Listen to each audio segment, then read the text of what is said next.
안녕하세요. 마음등산 두 번째 영상입니다. 양양호와 함께 떠나는 마음등산 두 번째 영상. 이 공지영님께서 쓰셨던 딸기 주인의 레시피에서 이렇게 말합니다. 걷는 것처럼 그냥 살아. 그냥 산다는 것도 그래. 걷는 것과 같아. 그냥 걸으면 돼. 그냥 지금 이 순간을 살면 돼. 그냥 그렇게 지금 살면 돼. 포기하지 말고 살라는 거죠. 그래서 말합니다. 의기소침하지 마. 설명하자면 그렇다는 거고, 굳이 언어로 표현하자면 그렇다는 거지. 무슨 소리냐고? 어느 외계인이 너와 채팅을 하면서 묻는다고 치자.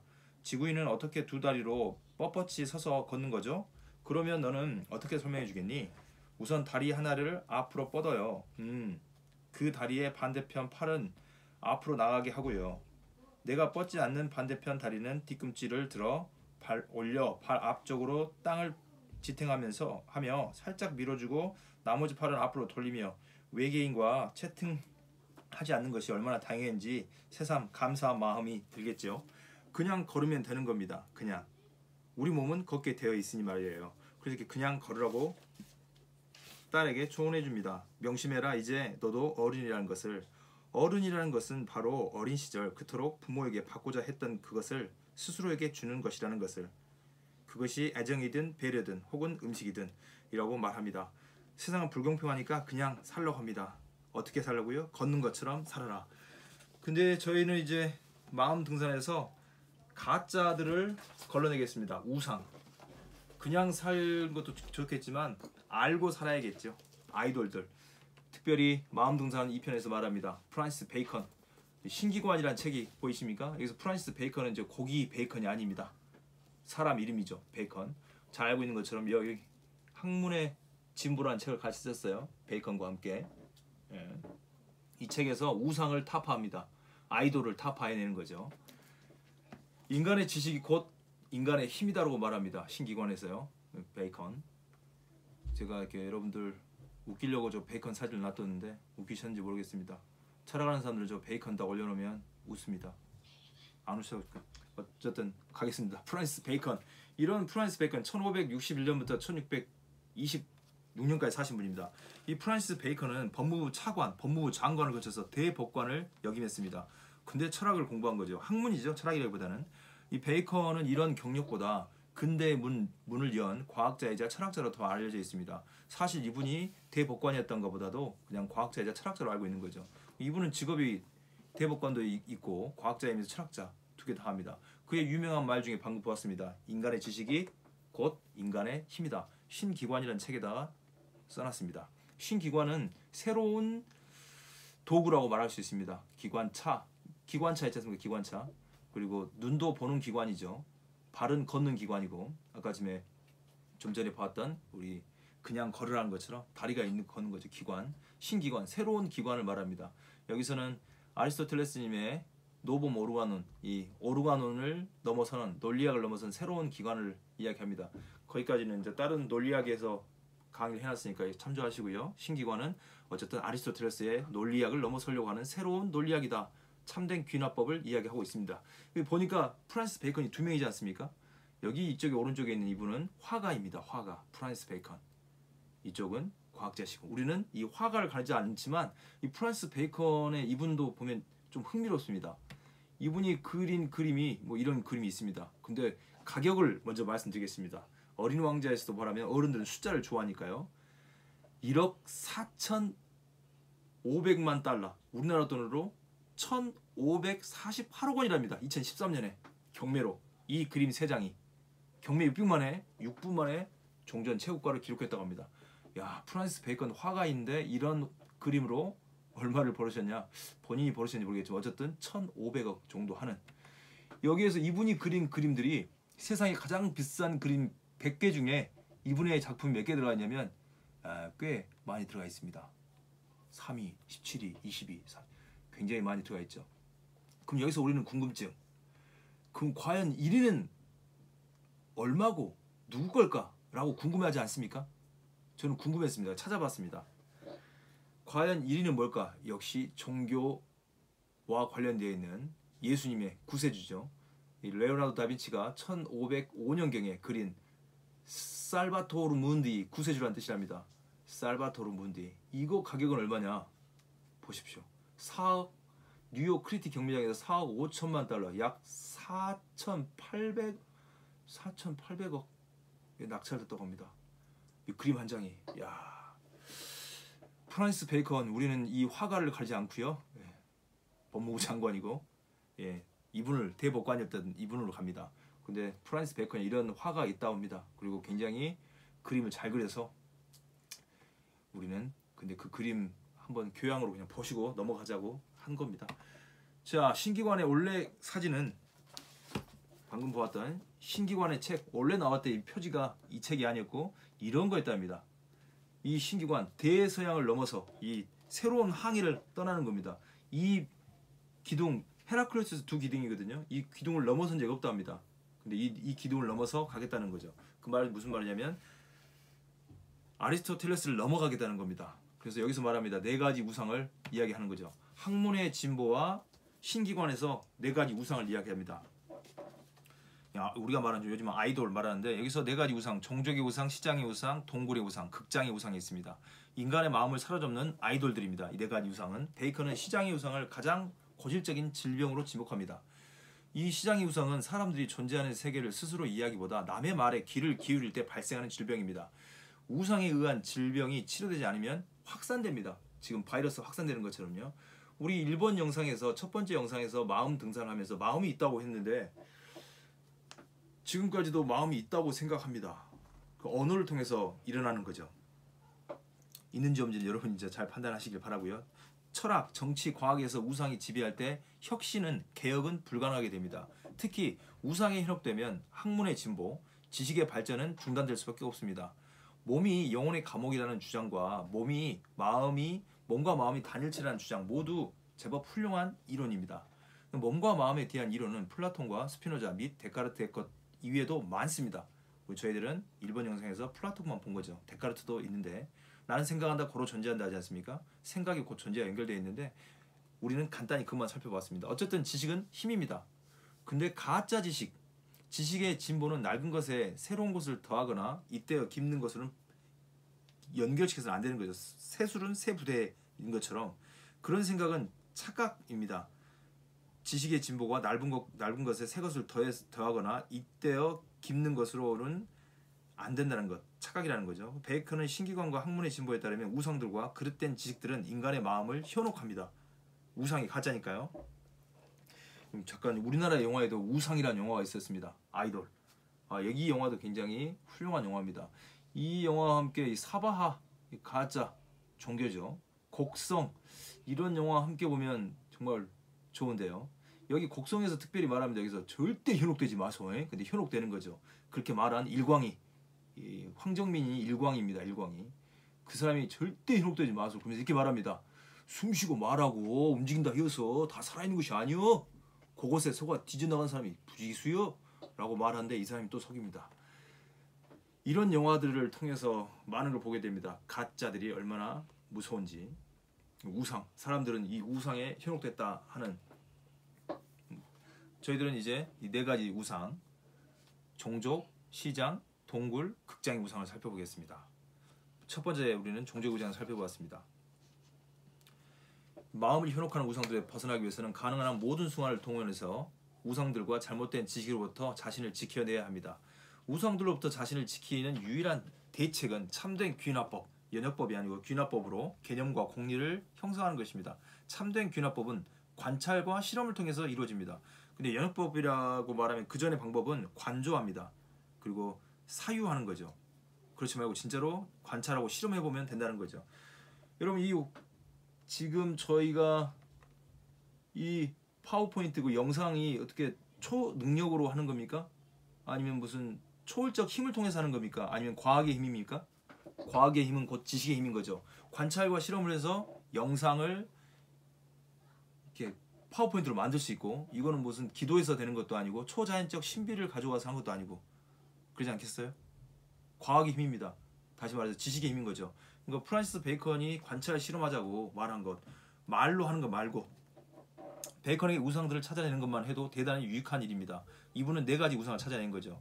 이 소피스트, 원래 소피스트가 지혜자고 좋은 말인데 저희들 지금으로는 궤변론자라 하죠. 소피스트의 궤변을 연구하면 논리학 공부에 도움이 되는 것처럼 우상에 대한 바른 연구 역시 자연에 대한 해석, 이 세상을 해석하는데 많은 도움을 줍니다. 이 불통한다는 게 무서운 거죠. 소통을 해야 되는데 불통이 되는 것. 자연을 실험하고 관찰하여 제대로 해석하고 지배할 때 학문은 진보합니다. 학문에서의 악폐와 원인의 뿌리는 인간의 정신의 능력을 무작정 차지하는 데 있습니다. 가장 중요한 건 마음으로 봐야 된다 했지 않습니까? 무조건 찬양하는 거. 이것을 관찰과 실험을 통해서 찬양하기보다는 교정하고 더 발전시키기 원하는 그 프란시스 베이컨은요. 자연 역시 인간의 감각과 사유처럼 심오합니다. 몸과 마음의 관계도 신비롭습니다. 사실 생각하면 생각해도 신비롭습니다. 근데 그 신비로운 것을 관찰하고 실험을 통해서 신비로운 게 아니고 경험적인 걸 만들어내고 싶은 거죠. 과거의 주장들은 몸과 마음의 관계를 분명히 하게 하기보다 생각을 미로 속에 몰아넣었습니다. 미궁에서 빠져나오는 길은 사랑하는 여인이 몰래 준 실타래, 아리아드네가 미궁에서 빠져나올 수 있도록 테세우스에게 실타래를 주는 방법과 아니면 다이달로스가 날개를 만들어서 빠져나오는 방법, 이카로스의 날개죠. 높이 날지 말라는 높이 날아서 떨어져 죽는 실타래 아니면 날개를 달고 나오는 방법이 있겠습니다. 실타래와 날개가 없으면 미궁에서 헤맬 수밖에 없습니다. 헤매다가 미노타우로스에게 잡혀먹겠죠.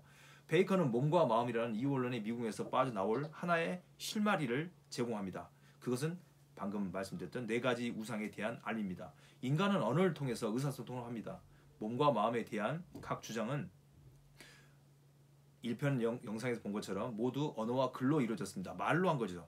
대화편도 말로 돼 있고 언어로 된 겁니다. 언어는 일반인들의 이해 수준에 맞추어 정해집니다. 어떤 개념이 잘못 만들어졌을 때 생각은 실로 엄청난 방해를 받게 됩니다. 이때 사람들의 의견은 소통이 아니라 불통되게 됩니다. 그럼에도 불구하고 시장의 우상은 인간 상호 간의 의사소통과 모임의 교류, 접촉에서 생깁니다. 학자들은 자신들이 만든 이론을 방어하고 보호할 목적으로 새로운 정의나 설명을 만들어냅니다. 하지만 그 정의와 설명이 어떤 사태를 개선하지 못한다면 그것들은 이롭지 않고 오히려 해롭습니다. 새로운 정의와 설명이 혼돈과 혼란 속으로 몰아넣어 인간으로 하여금 공허한 논쟁과 또 이런 논쟁을 일삼으면서 시간을 보내는 것, 수많은 오류를 범하게 만드는 겁니다. 방금 영상 1편에서 보았던 것처럼 마음이 역사가 길다고 했습니다. 만약에 없다 그러면 공허한 논쟁을 계속 한 거죠. 이 시장의 우상은 구체적이지 않고 어설픈 추상에서 생겨난 것으로 매우 복잡하고 뿌리가 깊어 우상 중에서 가장 성가신 우상이라고 말합니다. 시장의 우상이요. 왜냐하면 언어에는 여러 단계의 왜곡과 오류가 발생할 수 있기 때문에 그렇습니다. 그 중에 실체의 명칭, 특히 추상 정도의 마음 같은 거, 또 실체라는 것, 뭐 이런 것들은 추상의 정도가 높지요. 신문 내지는 뭐 볼펜, 추상적인 게 없지 않습니까? 볼펜, 신문 하면 그냥 다 눈으로 볼 수 있는 건데 실체가 뭘까요? 이런 추상 정도가 낮고 의미가 한정된 종류의 말은 잘못이 적은 축에 속합니다. 눈에 보여주면 되니까요. 이건 지금 모니터입니다. 모니터. 그림. 그럼 그냥 다 보이지 않습니까? 그런데 마음 같은 건 어디 있는지 애매하죠. 언어는 대체로 일반인의 수준, 이해 수준에 맞춰서 형성되고 방금 말한 행운, 이데아, 실체, 부동의 원자, 불의 원소, 영원, 해탈 이런 것들은 뭘 가리키는 걸까요? 마음은 어디를 가리키는 걸까요? 뇌입니까? 심장입니까? 애매해지기 시작하죠. 그래서 언어와 개념이 사물과 경합해 생각을 혼란하게 만듭니다. 사람들은 자신의 생각이 언어를 지배한다고 믿습니다. 그러나 실제로는 언어가 생각에 반작용하여 생각을 움직이는 일이 더욱 흔합니다. 그러니 말을 들을 때든 할 때든 신중해야 합니다. 종족의 우상으로 가보겠습니다. 거울이 사물을 비추어진 그대로 반영하지만 생각은 그렇게 하지 않습니다. 거울은 사물을 그대로 반영하지 않습니까? 근데 생각은 이 찌그러진 거울 같은 거죠. 예전엔 청동 거울이 찌그러져 있었거든요. 지금 거울은 깨지죠. 근데 청동 거울 같은 건 이렇게 울퉁불퉁해서 마치 생각도 그렇습니다. 생각은 거울이 아니기 때문에 정확하게 반영하지 못합니다. 생각이 적절한 지도를 받지 않으면 미신이나 오류로 진리를 받아들이게 됩니다. 미신과 오류를 진리로 받아들이는 거죠. 무엇이든 가짜를 진짜로 믿는 것은 바람직하지 못한 일입니다. 종족의 우상은 인간성에 뿌리를 받고 있습니다. 어떤 이는 인간의 감각이 만물의 척도라고 소피스트가 말하죠. 프로타고라스가 만물의 척도라고 말합니다. 이것은 물론 그릇된 주장입니다. 이런 가짜 주장은 인간 자신을 기준으로 삼는 것을 분명히 보여주는 말입니다. 종족의 우상은 인간의 생각이 선입견과 편견과 동요 때문에 생겨나게 합니다. 감정의 개입과 무력 그리고 무분별함 때문에 생겨나기도 합니다. 인간은 자신을 기준으로 삼을 때뿐만 아니라 감각이든 정신이든 자연의 범위를 넘어설 때 오류와 착각에 빠지게 되는 겁니다. 오류와 착각에. 인간의 생각은 부정적인 사례보다도 긍정적인 사례의 영향을 더 많이 받습니다. 자극도 더 크게 받죠. 인간의 감정은 여러 방법으로 때로는 전혀 알아챌 수 없는 방법으로 생각을 오염시키게 됩니다. 생각의 가장 큰 장애와 착오, 오류는 감각의 우둔함과 무력, 기만에서 발생한다고 할 수 있습니다. 이런 것들은 인간의 생각이 끊임없이 저지르고 있는 오류입니다. 가짜 지식에서 벗어나는 방법은 관찰과 실험에 의한 검증과 증명을 통해서만 가능해집니다. 동굴의 우상으로 가보겠습니다. 인간의 정신은 변동이 심하고 우연에 좌우됩니다. 헤라클레이토스는 정확하게 말했습니다. 인간은 넓은 세계에서가 아니라 상당히 좁은 세계에서 지식을 구하고 있다고요. 우주에서 구하는 게 아니고 주변에서 구하는 거죠. 동굴의 우상은 각 개인이 가지고 있는 우상입니다. 각 개인은 자신의 빛을 차단하거나 약화시키는 동굴과 같은 것을 제 나름대로 가지고 있습니다. 이 동굴의 우상은 개인의 고유의 특수한 본성에 의한 것일 수도 있고 그가 읽은 책이나 아니면 존경하고 찬양하는 사람의 권위에 의한 것일 수도 있습니다. 방금 플라톤과 이 생떼쥐베르님의 말을 통해서 가장 중요한 것은 눈에 보이지 않는다. 마음으로 보아야 한다. 굉장히 유명한 말이죠. 비밀을 하나 가르쳐줄게 하면서 이것을 의지할 수도 있는 거죠. 동굴의 우상은 각 개인의 정신과 육체의 고유한 본성에서 비롯됩니다. 그것은 교육이나 습관, 우연에 생기는 경우도 있지만 대부분 동굴의 우상에 빠지는 이 네 가지 종류가 있습니다. 첫째로 특정한 연구 방법이 지배하는 경우, 둘째로 종합과 분석 가운데 어떤 한쪽에 종합과 분석을 해야 되는데 한쪽에 과도하게 치우치는 경우죠. 분석만 치우친다거나 종합만 치우친다거나. 세 번째 경우는 어떤 시대를 특히 편애하고 있을 경우에 생깁니다. 플라톤을 좋아하는 분들은 플라톤 시대에만, 또 데카르트를 좋아하는 분은 데카르트 시대에만, 이거 두 개 다 싫은 분들은 또 생떼쥐베르만, 생떼쥐베르 싫은 분들은 그냥 동네 아저씨 말만 편애한다는 거죠. 넷째로 연구 주제가 지나치게 광범위하거나 협소할 경우에 생기는 경우입니다. 동굴의 우상에 빠질 때는요. 특정한 연구 방법이 지배할 때 한 가지 연구 방법만 지배하는 거죠. 동양 철학만 신뢰하거나 어떤 분은 또 서양 철학만 신뢰하거나 아니면 둘 다 신뢰하지 않고 내 생각만 신뢰하거나 그럴 때 동굴의 우상에 빠지기 쉽습니다. 지나치게 광범위하기도 할 때, 그리고 협소할 때 자연의 진실을 알려고 하는 사람은요. 자신의 생각을 강하게 사로잡고 있는 것이 무엇인지를 한 번쯤 의심해 봐야 됩니다. 그러니까 내가 지금 내 생각에 사로잡혀 있지 않나 아니면 어떤 잘못된 우상에 사로잡혀 있지 않나 이것을 반성해 보는 거죠. 이러한 의심은 데카르트 방법이기도 합니다. 데카르트가 방법적 회의를 쓰거든요. 방법적 의심하는 방법을 통해서 쓰기도 합니다.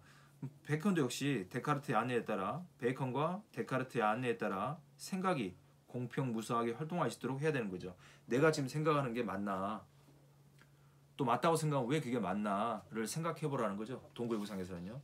마지막 극장의 우상입니다. 철학적 각본은 수없이 만들어져 상연되고 있습니다. 지금 철학자가 한두 명이 아니고 굉장히 많습니다. 저기 바로라는 분은 288명 288개 학파가 있다고 합니다. 이게 약 한 1600년 전에 밝혀낸 겁니다. 아니다. 그죠? 1600년 이전에 밝혀낸 겁니다. 그때 학파만 해도 서양에서 288개의 진리가 있었습니다. 지금은 더 많겠죠. 프란시스 베이컨, 데카르트, 스피노자 뭐 등등등등등. 그러면 수많은 철학 각본들이 있는 거죠. 이 오류의 종류는 전혀 다르지만 그 원인은 대체로 같습니다. 철학자들마다 각자 진리를 주장하니까요. 또 종교까지 합치면 더 많겠죠. 유교, 불교, 힌두교, 마호메트, 모슬람, 이슬람 뭐 등등등등등. 철학만 그런 게 아닙니다. 철학 외에도 구태의연한 관습과 경솔함, 태만이 만성화되어 있는 여러 분야의 많은 요소들과 공리들도 마찬가지입니다. 자기의 것을 반성하지 않는 것, 돌아보지 않는 것, 그의 오류를 만들어내는 거죠.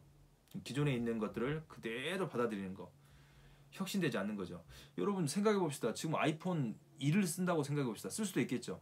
좀 더 거슬러 올라가서 폴더폰을 쓴다고 합시다. 더 올라가서 망치처럼 큰 핸드폰 들고 다닐 수는 있겠죠. 좀 이상해 보이지 않습니까? 지금은 아이폰 11 프로까지 쓰고 있는데 정말 화질 좋더라고요. 그럼 어떤 걸 쓰겠습니까, 여러분? 저기 옛날 쓰고 다니던 망치 같은 핸드폰 있습니다. 토르의 이 망치 같은 큰 핸드폰. 폴더폰을 쓰시겠습니까? 아니면 스마트폰을 쓰겠습니까? 스마트폰 중에서도 스마트폰 1, 2, 3, 4, 5, 6, 7, 8 애플, 삼성, LG 최신폰을 쓰겠죠, 누구나. 근데 옛것에 사로잡혀가지고 개혁하지 않는 것. 극장의 우상은 철학의 다양한 학설과 그릇된 증명 방법에 의해 생깁니다. 지금까지 받아들여지고 있거나 고안된 철학 체계들은 철학자의 무대에서 환상적이고 연극적인 세계를 만들어내는 각본과 같습니다. 현재의 철학 체계나 학문 체계 그리고 고대의 철학 체계나 학파만 그런 것이 아닙니다. 이처럼 프란시스 베이컨이라는 분께서 말하는 시장의 우상, 종족의 우상, 동굴의 우상, 극장의 우상은요 은유적인 표현입니다. 이 네 가지 우상 혹은 유령으로부터 내 생각을 보호해야만 한다는 거죠. 우상들은 생각의 오류를 일으키는 원인입니다. 여러분 컴퓨터가 오류를 자꾸 일으키고 로딩 중 가장 무서운 중학교 학생이 로딩 중인데 계속 로딩 중 하고 있으면 머리 아프죠. 오류를 일으키고 있으면요. 근데 특히 내 생각이 오류를 일으킨다는 거 굉장히 심각한 겁니다. 시장의 우상은 언어로부터 오는 오류라고 말씀드렸고 종족의 우상은 인간성에 뿌리를 두고 있는 오류입니다. 동굴의 우상은 특정한 개인의 특수한 원인에 의한 오류이고 극장의 우상은 어떤 시기의 유행이나 시류가 불러오는 오류라고 말할 수 있습니다. 그걸 이렇게 그림으로 그려놓으면 여기는 1906년에 쓴 학문의 진보에서 지성의 발전에 저해야 하는 네 가지 우상의 이름을 비판하는 경고가 있습니다 했는데 신기관 안에도 있어요. 두 권의 책에 네 가지 우상을 써놨습니다. 가르쳐 준 거죠.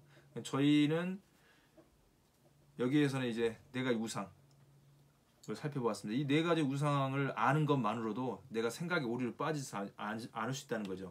간단하게 말하면 이런 거죠. 내가 내 생각을 되돌아보는 거, 내가 지금 맞다고 생각하는 거, 확실하다고 생각하는 것을 다시 한번 생각해 보는 겁니다. 그 정도의 생각을 하게 하는 것은 방금 제가 이 마음 등산 두 번째 영상에서 주제로 삼고 있는 겁니다.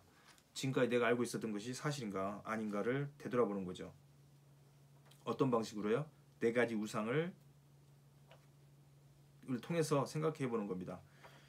이 프란시스 베이컨은 4대 우상, 이 네 가지 우상을 발견해낸 거죠. 이분은 원래 알고 있었을까요? 아니면 공부를 통해서 알게 됐을까요?